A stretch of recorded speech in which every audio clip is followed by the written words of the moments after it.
Hey guys, back with another video. This one's on the law of command. Now that we're wrapping up the last week of the first 90 days and getting ready to start the next journal, I'm going to start moving along a little bit.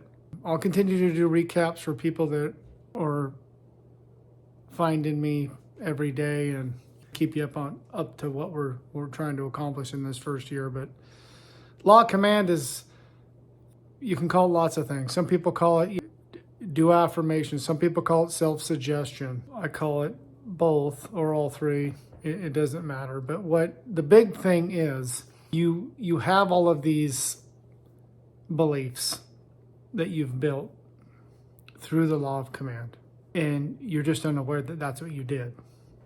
You either said it or you thought it so many times that you've suggested your subconscious mind with some feeling. And we're going to get into feeling more too now that we're getting on to the next journal. The next couple of weeks, a lot more on feeling. And so what's I've suggested before, 15 minutes a day. And you really got to stop and ask yourself, how many times, as you guys are starting to become more and more aware, see, the first 90 days, you're really starting to grasp and understanding, and things are starting to kind of slow down. Some of you are starting to really understand that it's very important to pay attention to what you're thinking. Some of you are just now realizing that that's what's been going on this whole time, is that all of your thoughts are creating things and you were just unaware. And it's very frustrating in the beginning because you thought life was one way and really it's not. And so just stay with me. Don't give up and don't get frustrated, right? It is frustrating that somebody didn't teach us all of this stuff in school, or our parents weren't aware enough to teach us the truth about the Bible and what all of these texts are talking about and how important all of this stuff really is. But the good part is we're here now. In 15 minutes a day minimum of saying the same thing over and over and over and over and over for 15 minutes. And a lot of people just skip this step, whether they don't feel comfortable doing it, they don't think it's worth doing. I'm not exactly sure why they keep skipping over this, but I want you to be aware, unconsciously you're doing this. You're doing it with things that you probably don't want in your life. And so the more aware you can become of that, it'll start to motivate you to really want to start to do this law of command and really find affirmations or create your own, right? Or find some, and I've suggested before, and change a couple words. Our paradigm likes things that rhyme. It likes things that are easy. It likes things that are truthful. It likes things that make us feel good, right? We're going to get into more about feeling in the next couple of weeks, but feeling's huge, right? We do this all the time. It's really, for some reason, it's really easier for us to get emotionally involved in a negative thought. But then when we say a positive thought, we really struggle with attaching that big emotional feeling to that. And so in the beginning, this is why the repetition, to me, is the eighth wonder of the world. If you can't get the feeling right in the beginning because it's extremely difficult, when it's attached to something positive, repetition is what you use. And you want to say it, you want to just devour whatever affirmation you found that you really resonate with, that makes you feel good, that you can, when you're saying it, you believe it, you feel good about saying it, right? There's so many good affirmations, but you really want to spend time finding the one that really, and you need to take time doing this, that really resonates with you. This is extremely important. If you're saying an affirmation and you're not buying it, your subconscious isn't going to buy it. Feeling is just that sensitive. It has to be, if you guys know the story of Jacob and Esau, but if not, find it in the Bible and read it, right? That feeling he's talking about, they're talking about putting sheep's skin on him and his father's blind, and that's not really what they're talking about. They're talking about feeling. The feeling. Do you feel like you deserve this? Do you feel like you're worthy of this, right? And for me, these habit changes, there's a gajillion people that are doing videos with amazing information. I have a hard time when they're not letting you know nothing changes if you don't change. I don't care what technique you're doing. If your subconscious isn't buying into you really believe that, it's not gonna do a thing.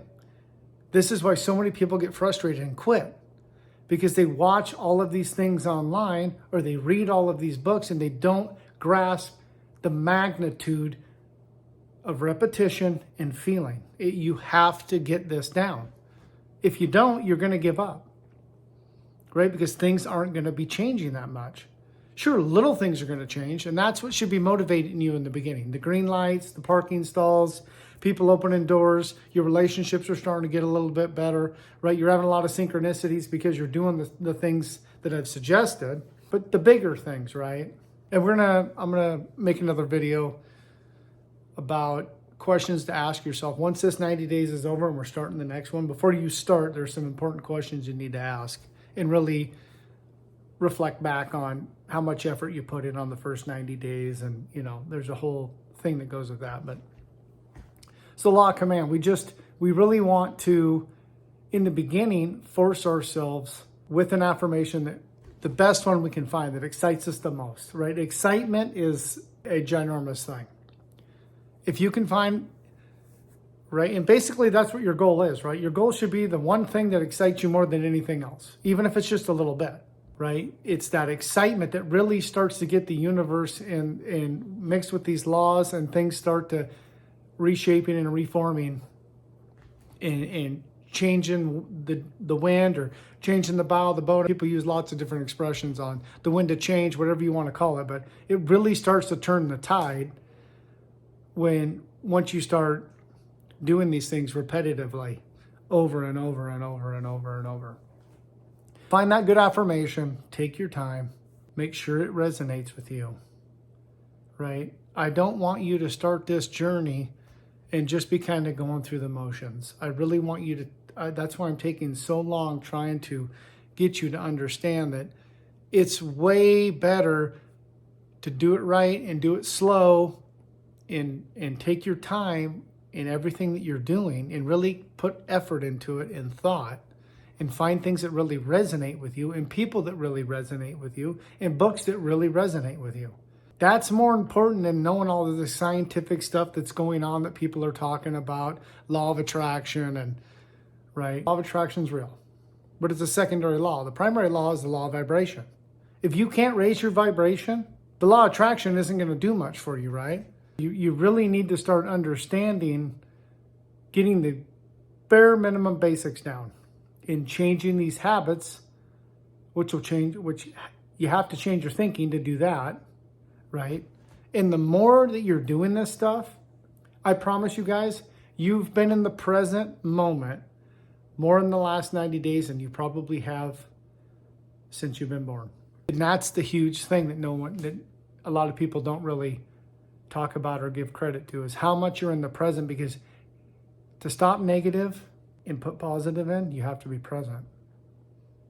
To write out goals, you have to be present.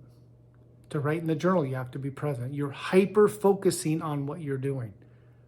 You're not wandering. You are present as can be. That's why writing and that magic thread is so powerful. You are hyper focused like a magnifying glass. You are in the zone, paying attention, right? Because when we're reading, we go off on thought trips, right? That's why readings, a lot of people don't get that much knowledge from reading something. That's why you have to read it over and over and over and over again, right? We go off on a thought trip and then we missed 3 or 4 sentences that could have been the meat of the whole point the author was trying to make. Same thing when we're doing these affirmations, right? We're present and we're saying them over. And it's okay to say it with authority, right? God is the source of my supply and all my needs are met at every moment of time and point of space.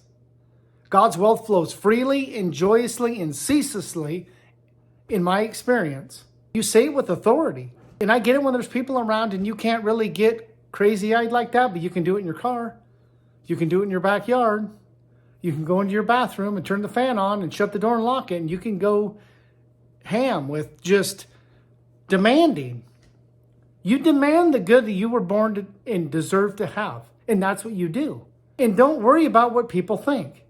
Successful people don't care what no one else thinks about them. I'm not trying to go off on a rant, but I just the importance of this stuff. And we're going to start ramping up more and more and more as we're going through this next journal and then into the third journal and then to finish the year out with the fourth journal. You guys are going to be rocking and rolling and things are going to be happening. And your affirmations are going to be on point. Your thinking's going to be on point. Probably all of your relationships are going to change for the better. Some people are going to vibrate away. It is what it is. If you want to change, some people are going to vibrate out of your life that do not serve you. I'm just preparing you, right? Your job might have to change, right? You're gonna stop being a pushover Patterson and you're gonna start standing up for yourself and you're gonna start not in a negative way, not in a bad way, but because you start to feel like you deserve respect. You deserve to win, right? Through all these things that we're working on. Please like and subscribe. We're starting to get a little more views because I believe that a few more of you have subscribed, and so it's getting a little bit further and a little bit further in this algorithm thing that they have. We only want people here that are action takers. This is serious. You're going on a journey in this year with me, and I'm with you, and I'm going to try and help you the best that I can. Help yourself, because it isn't me helping you. You have to help yourself. And once you understand that you're going to be the one changing all these things, you're going to start feeling way better and vibrating better, and your energy level is going to be better. And it's a totally different experience, you guys. There's heaven and hell on earth. Some people are living in heaven on earth, and some people are living in hell. And I see it, right? Depending on what part of town I'm in. It's real. And it's not just poor to them and they're lucky. That's not what's going on. You're going to start understanding that very quickly. Thanks, guys. Have a great day. Keep smiling. See you on the next one. Bye.